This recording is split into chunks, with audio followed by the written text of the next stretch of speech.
Welcome back, everybody. Take a picture, Stephen Shamus. Good to see you, my friend. How's it going today? Always a pleasure. Wonderful. Every day in an air-conditioned room where I'm not outside in the sun is a great day. Next stop for you is where? New York Comic Con. Sooner than later, and then London twice. So I've got a busy fall. When are you going to be in London? 3 weeks after New York Comic Con. 3 weeks after New York Comic Con. Oh, it won't be January. I'll be there in January. What's the signing? Yeah, signings. No, a lot of the British actors. Nice. Yeah. All right, cool. All right, what do we got this week, Alex? Jumping right back into the crazy books. Some easy stuff and some oddball stuff. Evil Deadpool. Michael Jackson comics, this is a really good one. This is a really fun one. Good morning, Captain. It looks like we tripped their intrusion alarm, sir. Addy and Odie blew it. They got too close.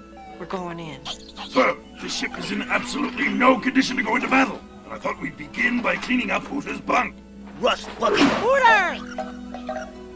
Listen, the command considers us a bunch of losers. But we're gonna do it right this time because we're the best. Blue Marvel, Red SheHulk, make sure I had that right, and then the Wrecking Crew, who was also in SheHulk. So right.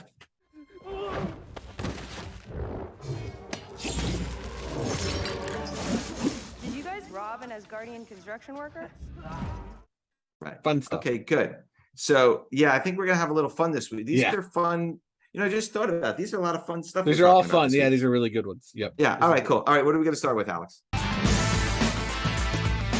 Let's talk about Evil Deadpool. Yeah, so these books have been ticking up. Yes. Any idea why or what Evil Deadpool is?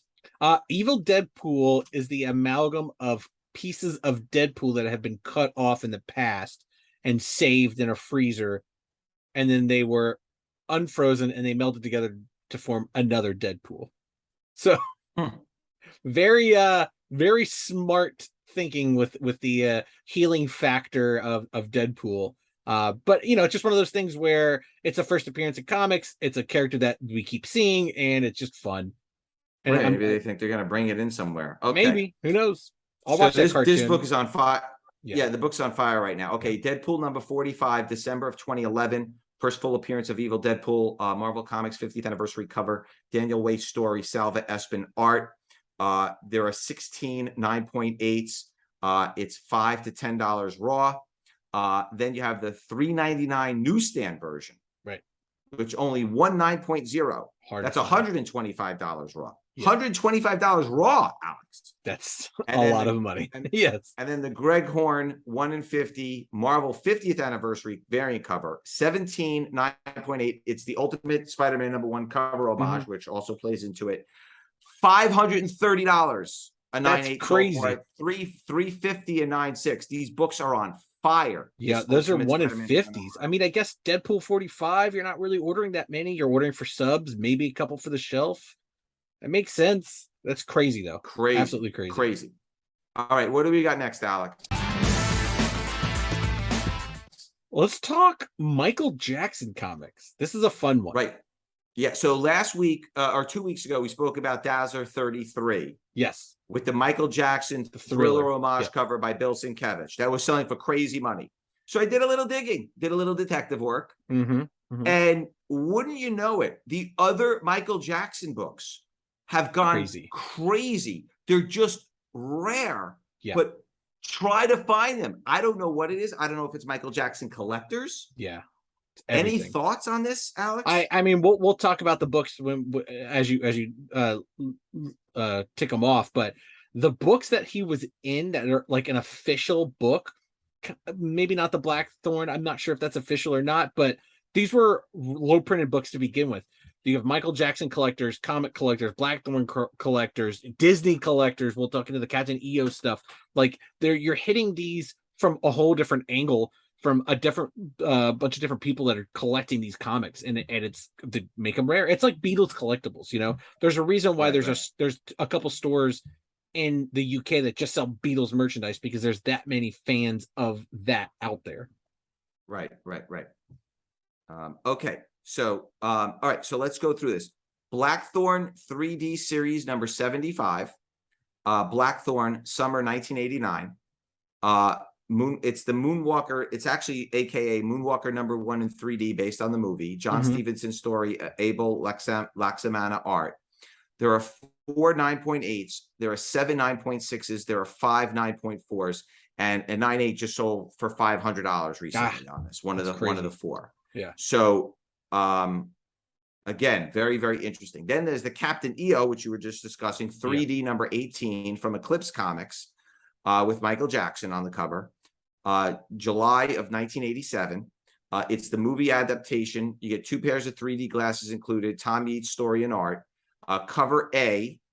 There are 2 9.8s, 3 9.6s, 5 9.4s, 5 9.2s, and 9 9.0s. It's $90 in fine condition, $40 to $50 in VG fine. There's a 9.8 for sale right now at $1,500. Wow. I don't know. It hasn't sold, but like this book is very, very hard to find in high grade. That is less than 20 copies graded, just about like 25, Correct. 30 almost. Like that's crazy. This book's old. Correct. Eclipse Comics is old. Correct. All right. Then you have the special souvenir edition, which is a large size 11 by 17. Number 1, it's the cover B to the cover A of the Captain EO. $35 raw. It's a 0 pop because it's 11 by 17. It's too oversized to grade. You can't grade it. So it's a $35 raw book. Then there's a black and white cover C. I can't find any of it. It's a 0 pop book. I can't find them anywhere, period, end of story. Never seen it, whatever. If you find one, I would just buy it. It wouldn't even matter the price. Wouldn't even matter the price. Yeah. So these Michael Jackson books are hot, Alex, including the Bill Sienkiewicz one that we spoke about. Yep. I mean, again, fans. The fandom for Michael Jackson is huge. Crazy. All right. Alex's pick of the week. What do you got for us, Alex? I also have something physically I can show, which is this. Oh, what do you got? This fantastic mail away version of the Crash Test Dummies. That's very cool. A Tycho mail away. You had to mail away and get the 2 figures. And I was just looking up like mail away figures. You know way more about mail away figures than me because you guys had the Toy Fair ones. Like, you know, a lot of that stuff, especially I feel like the older they were, the more rare they're going to be. They're going to be from the 80s and 90s just for the fact that they only printed enough to fill the orders that came in. Like they didn't overprint. And a lot of that stuff is just, you know, you see it online. They go for hundreds of dollars. You know, there's a Police Academy figure, which is a mail away, which is very expensive and hard to find. And, you know, for people to, you know, a Ninja Turtles or, you know, something along the He-Man mail away, there's gonna be more because those franchises were huge and very popular. But the Police Academy figures, the Crash Test Dummy figures, small properties that didn't last that long, those mail away figures are going to be extremely hard to find. And so when I was a little kid, the big one was the Clark Kent mail away from the Superpowers collection. That was the one. That mail away was the one. Yeah. And then when we were doing the Toy Fair ones, I remember the glow in the dark Homer was insane. That was a big one. And the Muppets ones that we were doing at the time were the crazy. Palisades, yeah. The invisible beaker one was I remember that one. I think we did the Dr. Teeth, the wedding Kermit and Piggy.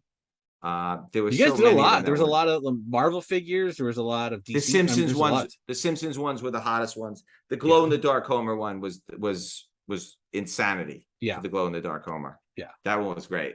That was great. Did you see those pallets come in into Toy Wiz to ship out when they came in? Toy Fair, you mean? Yeah. It was just insanity back in the day because remember, you there was no internet. You had to like physically take the coupon out of the magazine, right? Put it in an envelope and physically mail it to us. Yep. It was just insanity. Okay. All right, what do we got next? Blue Marvel, Alex. What's Blue Marvel? That's it. Blue Marvel. We talked a little bit about it in the past, but it just keeps getting crazier and crazier, especially the Mighty Avengers 3.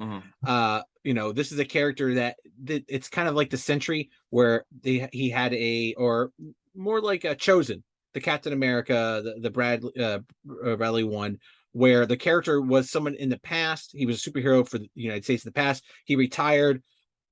before all the before Fantastic Four became a team, before the Avengers became a team, he'd already been done with that. He was a professor, and then in the Mighty Avengers run, you come to find out that this character Blue Marvel has been around for a long time and comes out of retirement and does help and do some stuff. Very, very hot books. I think the TV and movie world would love to see this character brought about in the MCU, and I think everything is on the table when it comes to MCU stuff. But wow, these books are going crazy. Yeah. So Mighty Avengers #3, January of 2014, 7 9.8s. It's about $150 book. Al Ewing story, Greg Land art, Salvador LaRocca cover.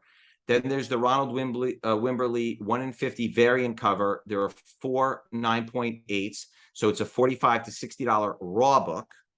Then there's the Salvador LaRocca M&M variant cover. There's 134 9.8s. Wow. It's about a $500 book. Any idea on why this book is so much, or it's just because it's a variant cover with M&M? Well, it was a 1 in 100, I believe. So gives you, and we're talking about Mighty Avengers #3, which, a #1, 1 in 100, you're going to see a lot more than anything past #1. And I also believe it was like post-canceled, like right as it was coming out. So like if retailers wanted to up their order right before it came out, they couldn't get this book. But I mean, I remember when them coming to Midtown, I don't think Midtown even got that many. Maybe 10. And that's a big company, so they're just extremely hard to find. And again, we could talk about Michael Jackson. M&M fans want it. Comic fans want it. So you brought up a good point, because just like we talked about Michael Jackson, it brought me to another M&M book, because that M&M book is $500. The other book that I wanted to wrap into this conversation was the M&M Punisher Kill You book from June of 2009. There are 25 9.8s. That sold for over $1,800, Alex. Barracuda appearance, Fred Van Lent story, Salvador LaRocca cover and art.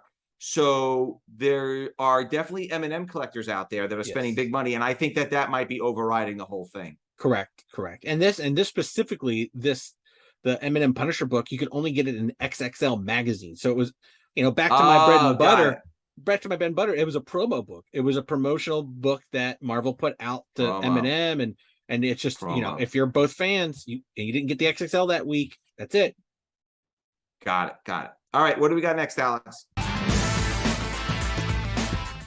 We are going to talk a little Red She-Hulk, not regular She-Hulk. We have not seen regular. Right now, we have not seen her in the series yet. So, any idea why these books are going crazy? Really crazy. Yeah, I think you're seeing a little like hangover from the She-Hulk stuff. Why wouldn't we see a Red Hulk, regular Red Hulk or regular Red She-Hulk? Red She-Hulk is Betty, is the Hulk's girlfriend Betty, and why wouldn't we see her? Like, we could see her in the TV show, we could see her in the movies. I mean, the Hulk, Mark Ruffalo's Hulk's not going anywhere, so why not bring in more Hulk people? Got it. Okay. Well, listen, maybe people think it's going to be back in business soon. I don't know. Yeah. So Red She-Hulk #58. It wasn't Red She-Hulk #58. It was like the title changed to Red She-Hulk #58. It was regular Hulk 57, and then #58 was Red She-Hulk. It started. Right. Okay. December of 2012, Carlo Pagulayan cover A, 3 9.8s. It's $5 to $10 raw. It's a Jeff Parker story, Carlo Pagulayan and Wellington Alves art. Then there's the Ed McGuinness 1 in 20 variant cover, which is a sensational She-Hulk #1 homage, 26 9.8s. That's about $500 in a 9.8 plus. Those are going crazy. Then again, you have the Greg Horn 1 in 50 variant cover. Here we go, Greg Horn again. 19 9.8s, $800 to $1,000. Then you have the Scotty Young variant cover, 12 9.8s. That's about $100 plus. Then you have the second print Carlos Pagulayan cover B with the blue logo. From January of 2013. There's 2 9.8s, and that's a $15 raw book. So that's a little bit of She-Hulk that hasn't appeared yet, leading us to She-Hulk that has appeared. What are we closing with, Alex? The Wrecking Crew, which I think might be my favorite villain interpretation in any of the MCU by far. Was amazing. I loved it. I want more. I want to see them again. That kind of took everybody by surprise. I had no idea. Yeah, and I didn't get it at first until I started seeing them with their weapons, and I was like, "Oh, well, now this makes perfect sense." Right. Okay, so Defenders number 17, November of 1974, 6 9.8s, 21 9.6s, 26 9.4s, 23 9.2s, and 29 9.0. So it's a very, very difficult book to find in high grade. I would look for mid grades on these. $575 in 9.6, $375 in 9.2. Luke Cage appearance, first appearance of the Wrecking Crew in cameo on the last 2 pages. Len Wein story, Sal Buscema and Dan Green art. They're Thunderball, Piledriver, and Bulldozer. Yep. Then the first full appearance is Defenders number 18, December of 74, 11 9.8s, 34 9.6s, 45 9.4s. That's about a $900 book in 9.6, $230 in 9.2. One is for sale for almost $5,000. I don't think the guy's going to get it in a 9.8, but this is the first full appearance of the Wrecking Crew, Thunderball, Piledriver, and Bulldozer, Len Wein story, Sal Buscema, and Dan Green art. These are the kind of books, the Defenders 17 and 18, that up until last week, you could probably have gone through some vintage Silver Age boxes and probably pulled these out for not a lot of money, Alex. Yeah, $30, $40 for very fine near mints, maybe. Yeah, and they've like tripled, quadrupled, like overnight. Yep, and they'll probably stay that way. They're not going to go down. These are Bronze Age books. Like, people realize the numbers are so small. It's not going to go smaller. It's not going to get lower. Yeah, for sure. All right, well, we thank you for joining us this week. If you have any questions or comments, please leave in the field below. And we thank you very much for joining us. And we will see you next week, same bad time. Same bad channel.